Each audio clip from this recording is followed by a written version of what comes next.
Sada imamo telefonski poziv iz Gradiške. Halo, dobroveče. Dobroveče vama i gospodinu Mufti. Ja ću biti vrlo kratak. Budite, molim vas. Kaže, pratim dobro večeras pomnu emisiju, pa kaže tražimo jedinstvo Bošnjaka muslimana. Ja ne znam šta je sa nama Srbima, jer mi nemamo pravo na svoje jedinstvo. Imao bi konkretno pitanje. Pa ne očekajte da Muftija traži jedinstvo Srba. Pa jesam čuo, ali to sve nešto alegorično, ironično. Ali ja bih zamolio uvaženog gospodina da pokuša analizirati malo istoriju od 1321. Hvala vam što ste nas pozvali. Stvarno, analiza istorije od 1321. daleko bi nas odvela. Čini mi se da bismo u toj priči gotovo došli do ameba, gospodine Muftija. Mislim, tražeći šta kome odgovara iz istorije. I gdje je granica. Da. Imamo li novi telefonski poziv? Imamo. Telefonski poziv iz Sarajeva. Halo, dobroveče. Dobroveče. Izvolite, gospodine Predraže. Ja pozdravljam voditeljicu, vrlo uvaženu voditeljicu i gospodina Muftiju. Znam da je vjerski službenik, međutim ja bih ipak rekao da je on veliki cezadar i da je skrenuo iz vjerskih voda. Konstatacija. Pod motivom da mu se ne dopada vlast, povlaka režim, on ipak mrzi srpski narod, on mrzi Srbiju, voli svoje rodno mjesto Novi Pazar, to cijenim, ali geografski to je Srbija. Povlaka, to je strašna mržnja. Hvala što ste nas pozvali. Kako komentarišete ovo da ipak neki ljudi vaše kritike doživljavaju kao iskazivanje mržnje prema državi i prema narodu? Dotični gospodin govori iz ličnog iskustva. Onaj ko mrzi, on misli da svako mrzi. Možete se valjati u medu, možete se klijeti, možete raditi što hoćete, on misli da vi mrzite zato što on mrzi. I ja ga sa te tačke gledišta razumijem, ja ne samo prema srpskom narodu, nego apsolutno prema bilo kom Božjem biću. Ne postoji toliko važno biće da bi ja njega mrzio. Jer da bi ga mrzio znači mora stanovati u mojoj glavi, u mojem srcu. Moje srce i moj razum i moja svijest je zauzeta mnogo prisnim stvarima i suptilnim i idealističkim i duhovnim i porodičnim i tako dalje. Prema tome ja ne mogu mrziti nikoga. Drugo, ja mislim da ljudi mrze iz slabosti. Ja mislim da ljudi kad osjećaju nesigurnost u sebe, u sopstvenu duhovnost, u sopstvenu etiku, u sopstvenu estetiku, onda mrze druge jer ih negiraju. Ja nemam taj problem i zato prosto ne osjećam mržnju ni prema kome, a jedino mogu da razumijem gospodina sa tačke njegovog ličnog iskustva. Jedan od naših gledalaca sa Pala vas je pitao da li ste svjesni da svojim zapaljivim izjavama možete da izazovete rat između Srba i muslimana? Ja bih prije toga volio da mi citirate jednu zapaljivu izjavu. Pod uslovom da je već nisam protumačio. Znači, ja bih zaista volio. Ovo je samo dokaz koliko su građani žrtva medija. Koliko građani protumače jednu metaforu, odnosno kad mediji hoće da tako predstave tu sliku. Jednu metaforu kojom ja ukazujem da je država naša zajednička zgrada, da su naši gradovi, naša mjesta, stanovi u toj zgradi, da nije dobro paliti jedan stan jer će se požar prenijeti. To je najhumanija poruka koja u stvari ukazuje da neko želi da pali. Pogotovo još ako to želi da pali. A ko po vama to želi da pali? Pa vatrogasac. Onaj ko je dužan da gasi. Pa vlast. Pa to non stop govorim uz podršku medija. Pa jeste. Jer paljenje je zapravo izazivanje tih varnica nepravde. Nepravda je ta koja pali. Prema tome mi non stop zaboravljamo početak. Non stop zaboravljamo uzroke. I onda nije problem onaj ko je izazvao problem, nego onaj ko je ukazao na problem. Znači to je jednostavno jedan kriminalni nastup. Znači kad lopov uvijek optužuje policajca što ga lovi, a ne sebe što krade. Kada optužuje nekog koga je prijavio, svjedoka koji ga je vidio dok krade, a ne sebe koji krade. Dakle, mi imamo prosto jednu van pametnu kategoriju, odnosno stanje u kojima se ja trebam optužiti što ukazujem na probleme, a ne onaj koji te probleme proizvodi. Sada telefonski poziv novi. Halo, dobroveče. Dobroveče, moje poštovanje, Mile Knežević iz Dervente. Izvolite, gospodine Kneževiću. Prva zapaljiva izjava koja je stravična večeras bila da Srbi pokrštavaju muslimane ili ti Bošnjake u Raškoj oblasti. Druga zapaljiva izjava. Gospodin želi pretenziju i da ruši ne samo Srbiju, već da ruši i Crnu Goru.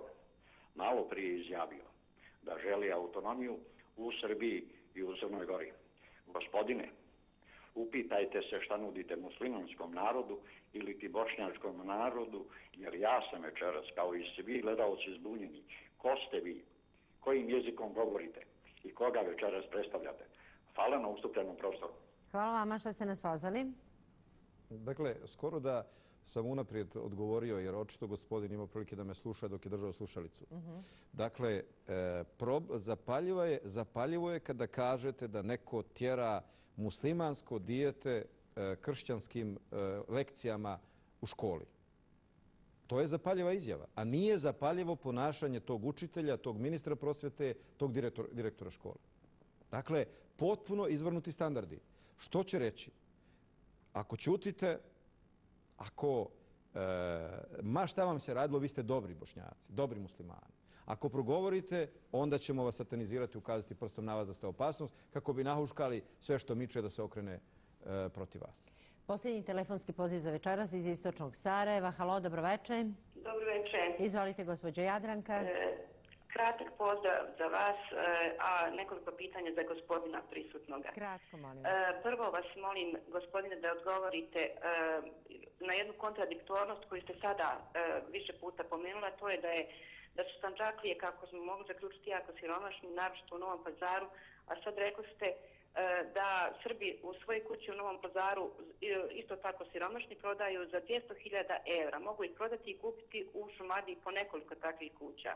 Pa mi molim vas kažete ko to u tom siromašnom Novom Pazaru plaća kuće po 200.000 evra. A drugo pitanje je zašto više ulažete u Sarajevo nego u Sandžak. A treće pitanje se odnosi na to, ako možete da objasnite, gledali su šta ste na televizijskoj stanici Al Jazeera izjavili o načrtanju Ilije Garašanina i kako ste se povodom toga osjećali u emisiji Nezavisne televizije 99 kada su dva ugledna profesora orijentalistike dokazali da ste neznalica. Hvala što ste nas pozvali. Šta je bilo prvo pitanje? Prvo pitanje je bilo u vezi sa prodajom imovine, srpske imovine i visinom cijene. Poznato je da je Novi Pazar bio svevrsno ekonomsko čudo 90-ih. I tada su prosto te cijene tako narasle i skoro da niko ne kupuje te kuće, ali prosto ih ne možete prodati. Ne padaju cijene, ljudi misle da će se vratiti to neko doba kada će to biti skupo i prosto ti koji prodaju, jako teško prodaju, ali cijene ne padaju. Međutim, činjenica je da su više cijene nego u gradovima Šumadije, Kraljevu i drugim mjestima. To je prosto činjenica. Dijelimično kupci koji funkcionišu su kupci iz dijaspore. Oni su ti koji sada imaju nekog novca i oni kupuju i oni donekle pomažu toj relaciji. No nije Sandžak samo Novi Pazar. Dakle, tu su sela, tu je jako mnogo teškog stanja i to je potpuno opće poznata stvar. Dobro, i pitanje je bilo u vezi sa ovim famoznim vašim intervjuom Al Jazeera. Bilo je prije toga još jedno pitanje. 3 pitanja je postavilo. Jeste, ali vjerujte, ja sam zaboravila. Dakle, kako sam se osjećao kada su me uhvatili da sam neznalica? Ja sam danas usput uzeo načrtanje da pogledam i zaista nisam mogao jako malo toga da razumijem. Pisao nekim teškim jezikom, vjerojatno starosrpskim, koji više liči na ruski nego danas aktualni srpski. Dakle, nemam apsolutno nikakav razlog da se ružno osjetim. Ja sam govorio o jednom nacionalističkom dokumentu iz koga su izrasli mnogi drugi dokumenti Domoljevića i Mihajlovića i naravno da se prisutnim gostima u nedostatku aduta u razgovoru sa mnom koji je trajao skoro sat i po vremena dopalo to da im se učinilo da postoji tu neki raskorak u toj izjavi i onda je sad bilo jako važno da isteraju na čistac da li je ta teza kod Garašanina, odnosno kod Moljevića ili Mihajlovića. Prema tome, apsolutno mi ne smeta takav njihov nastup, to je njihovo pravo. Osim toga, oni neki poen dobiju. Ne moram ja sve poen dobiti. Sad zanimljivo je, gospodine Muftija, i večeras je stigao veliki broj pitanja o toj temi, o tome se raspravljaju u toj emisiji. Ljudi vas pitaju ko finansira automobile kojim se vozite? Ja sam to rekao prošli puta, kratko sada ću ponoviti. Dakle, prijevoz koga koristim je prijevoz specijalizovane agencije koja me obezbeđuje. Jer ona smatra da je vrsta prijevoza sastavni dio sistema obezbeđenja. I prosto oni odlučuju kojim ću autom u kom trenutku da se vozim. Niti jedan od tih automobila nije vlasništvo moje lično, niti je vlasništvo islamske zajednice. Prema tome to radi ta agencija, oni to rade po svom sistemu. Kažu mi sjedi ovaj auto, ja sjednem danas bijeli, sutra crni, ova marka, ona marka, prosto se auto ne miješam, to je njihov posao, kao što im ne dozvoljavam da se oni miješaju u moj posao. Ono što je bilo važnije pitanje od toga jeste zašto uopšte u toj državi muftija nije siguran. To je ključno pitanje i mislim da ono zapravo se naslanja na sve ovo o čemu sam... A zašto muftija nije siguran? Pa upravo zbog toga što je u nemilosti režima i upravo zbog toga što permanentno režim zajedno sa svojim medijima pokušava da ga satanizuje, da ga predstavi kao opasnost, a to znači i da nahuška nekoga protiv njega. Prema tome vi znate da je uvijek za svaki zločin, svakom zločinu je prethodila medijska priprema zločina. I to je ono što ne valja i to je ono što je jako loše i što apsolutno nije smjer u pozitivnom pravcu. Ali vi ste tako dobro znate da ako ima iole političke pameti, da bi u ovom trenutku vlasti ili režimu, kako vi nazivate, najmanje odgovaralo da se nešto desi mufti. Pa ja da vam kažem, ja zaista mislim da je moja bezbjednost skuplja od takvih procjena. Kome bi odgovaralo, kome ne bi odgovaralo. I mi imamo neke ljudske obaveze, čak ne moje lično, nego i institucija koje predvodim jeste da su one smatrale i organi koji odlučuju o tome da to treba da se uradi. A da li ste se osjećali ružno zbog toga što je jedna mlada dama zbog vas dobila policijsku zaštitu?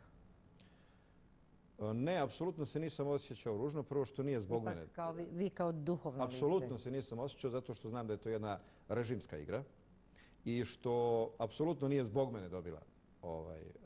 Možda je dobila zbog mene policijsko obezbeđenje da bi se pokušalo od nje napraviti istovremeno žrtva i heroj.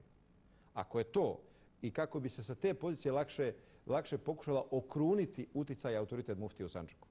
Sa te pozicije možda sam ja zaslužan. A sa pozicije prijetnje, kako je to pokušalo se predstaviti, apsolutno nije tačno. I to je opće poznato. I to ona sama zna. Čak je to u nekom lokalnom mediju to i priznala. Da se uopšte ne boji muftije njegovih ljudi, već prosto nekih mladih, ne znam ovo ono i tako neka priča prazna. Prema tome, to je prosto pronalaženje novoga trkača.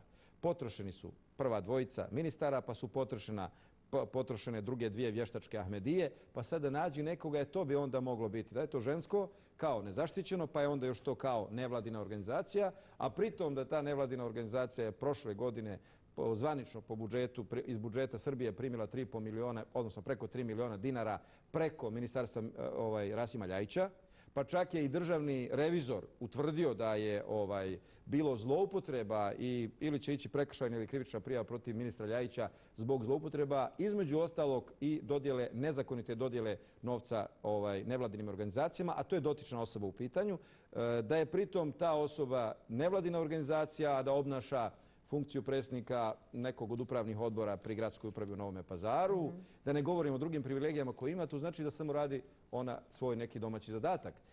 A zamislite sada još taj apsurd.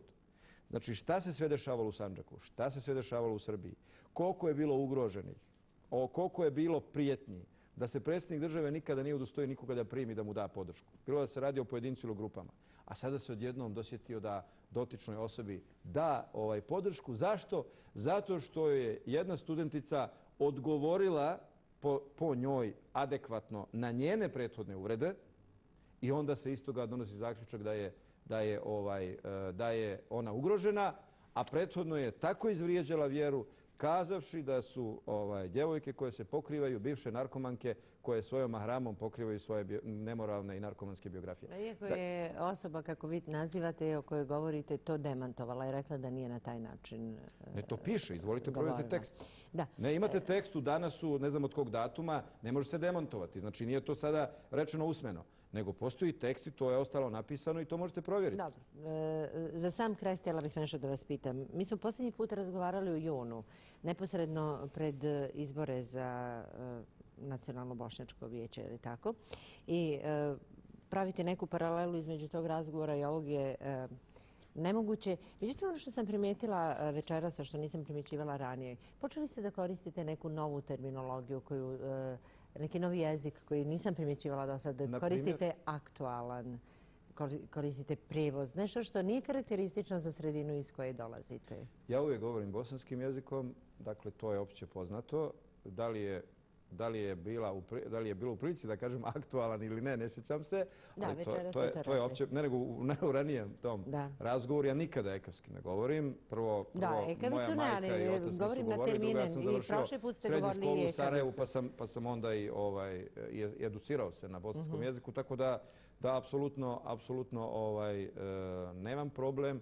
A računao sam ovdje da sam u Bosni i Hercegovini pa sam malo pojačao večeras bosanski da me bolje razumijete. Super vas razumijemo. Odlično. Mogli ste i ekavicom da govorite, mi bismo vas opet razumijeli. Ali eto, ja ipak da se prilagodim. Da ne bude da sam isključio. Dobro. Interesantno je samo još ovo da večeras nije bilo ni jedno pitanje iz Novog Pazara. Vi imate odgovor na to? Pa ne znam, ne znam da li je tačno, ali sam neposredno prije emisije čuo da je kablovski operater SBB isključio vašu televiziju večeras u Novom Pazaru. Kome u Novom Pazaru ne odgovara večeras da čuje muftiju Zukorlića?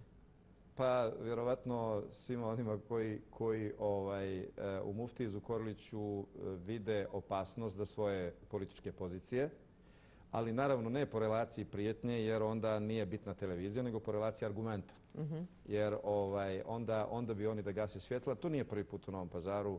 Znači, dvije političke partije koje su sada ujedinjene protiv mene su u međusobnim obračunima jedna drugoj palile repetitore, predajnike, gasile televizije, svjetla, struje i tako dalje. Tako da, očito da je i ovo još jedna pretpostavljena lokalna, sada da ne bude sve na Beograd, ali režimska ujdurma, da je to, jer su smatrali da ste i tada doprinijeli mojoj pobjedi sa tom emisijom koja je bila neposredno prije izbora, koja je jako bila praćena i da, eto, boje se sada da to je bila jedna od izuzetno gledanih emisija. Eto, nisam znao, ali znam u Sandžaku da je bila jako gledana i očito su se pobojali da sada moja popularnost ne pređe 90% nakon ove večerašnje emisije. Hvala vam puno što ste bili gost BN televizije. Nadam se da ćemo biti u prilici ponovo da se vidimo. Hvala i vam. Poštovani gledalci, vam hvala za pažnju. Bila je ovo emisija Puls. Naš vaš gost bio glavni muftija Islamske zajednice u Srbiji, Muamer Zukorlić. Vidimo se za 7 dana. Do tada budite uz program BN TV.